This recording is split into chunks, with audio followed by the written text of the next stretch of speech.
Good morning. So glad to have you with us in this daily devotional.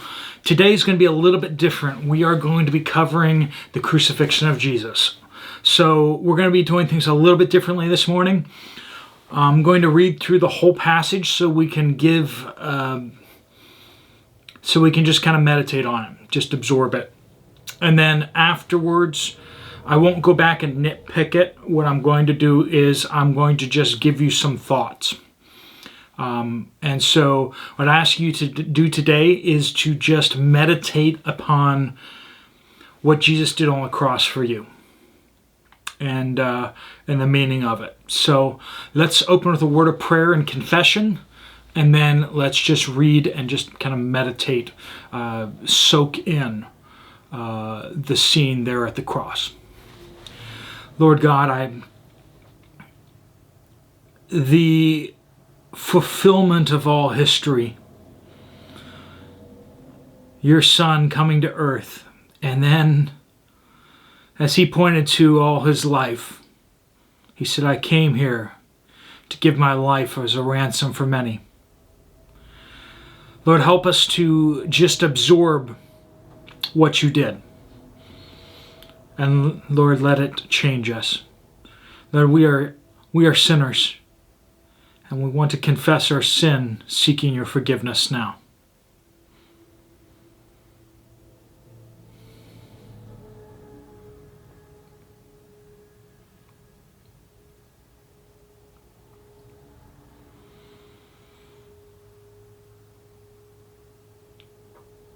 Lord, we ask you to forgive us and to cleanse us from all unrighteousness. We do that in faith, believing in this finished work of Jesus.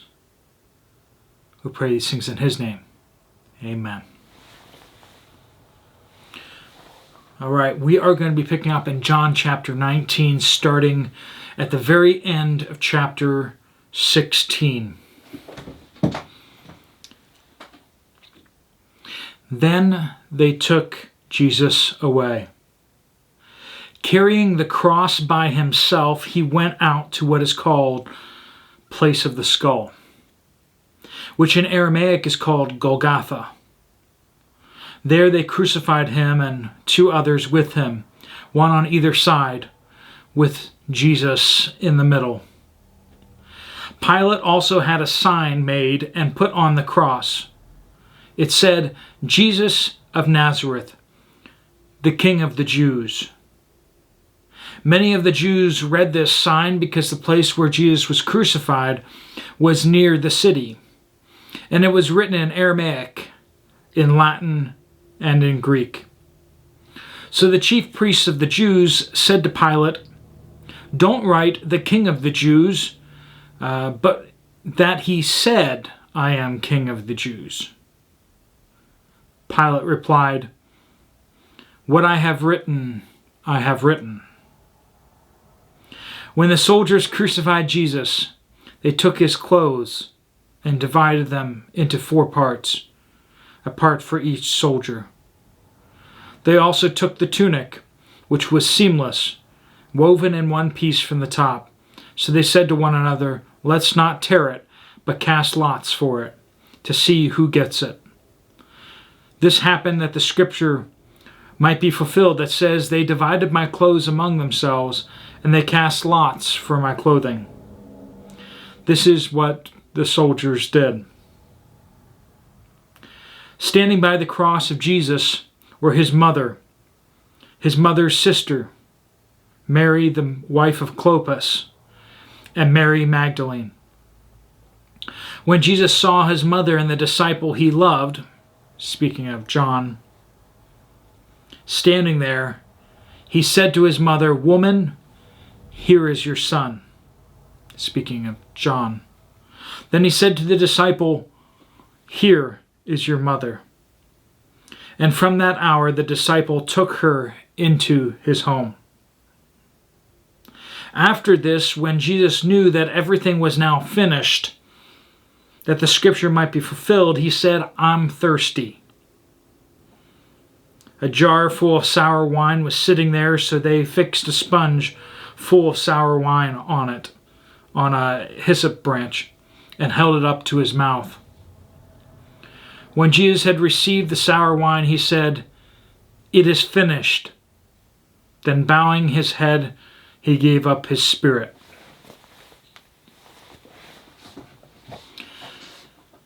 This is the account of the Apostle John, who was there at the foot of the cross, sharing with us what happened. This isn't some myth or some moral story, but a historical account, a personal account of what happened. A couple things I would want us to think about some more. As it said regarding his clothing, this happened so that the scriptures would be fulfilled. Not just the clothes, but so many of the things that happen here were that so scripture would be fulfilled. This was the promised moment of salvation. This was the point that scripture was pointing to from the very beginning. Since Adam's fall, since creation, this is it. Secondly, so that history would be fulfilled.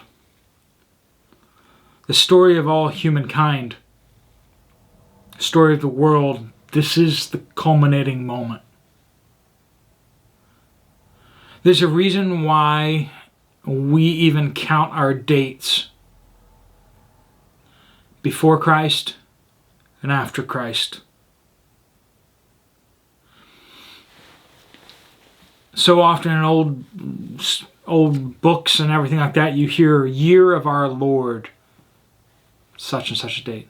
And you have to remember that before Jesus, everyone kept dates by the king. And the 12th year of King so-and-so, this happened. Then he died at age blah, blah, blah, blah. And then the next king ruled in his stead for 12 years. And in the 11th year of King so-and-so, this happened. It was decided long ago from us that all dates now should be from the time Jesus was born. 2022. 2022 years from the birth of Jesus. Or at least that was the idea. Many suggest that they got the number a little off. But that's the idea. This is the year of our Lord Jesus, 2022. All of history revolves around this moment. And so that our redemption would be fulfilled. Before this point, everyone who believed in God and asked God for forgiveness was ultimately looking forward to this moment. David, who believed, looked forward to this moment. He didn't know exactly what it would look like, and yet one of his psalms so accurately portrays it, you almost have to wonder whether he saw it in his mind's eye. Abraham looked forward to Jesus and believed, and his faith was credited as righteousness. Not his righteous life, but his faith in what Jesus would accomplish. He apparently met Jesus several times, some think. We see that the angel of the Lord comes and visits him, but No one has ever seen the Father. So was that the pre-incarnate Christ? When he gave a tithe of all of his wealth to Melchizedek, was Melchizedek Jesus? Maybe. When Adam believed and called upon the Lord, when Noah called upon the Lord, they looked forward to this moment of salvation. By his wounds we are healed, we are told. By his wounds. So that if we are united with his death, we will be united with his resurrection, we're told in Romans.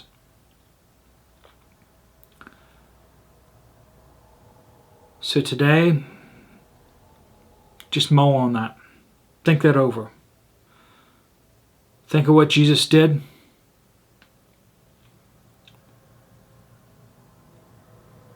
And how we should live in light of that. Let's pray.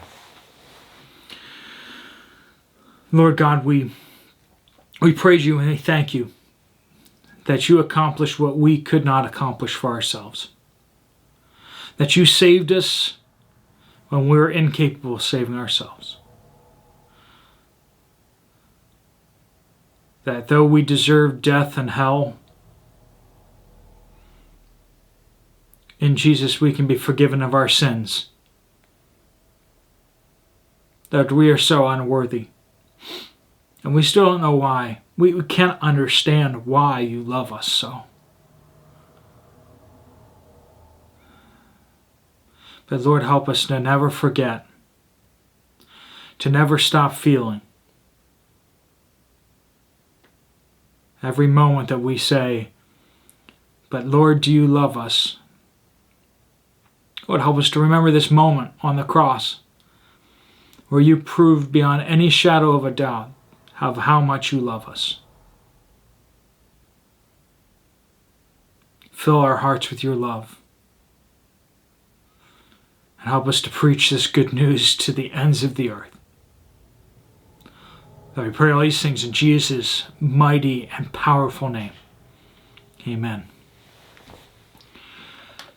Thanks so much for joining today. Hopefully you can spend some time today just meditating and mulling over what Christ has done. If you want to check out some other Bible studies, there's a couple more here on the screen. But otherwise, I will see you later. God bless you all.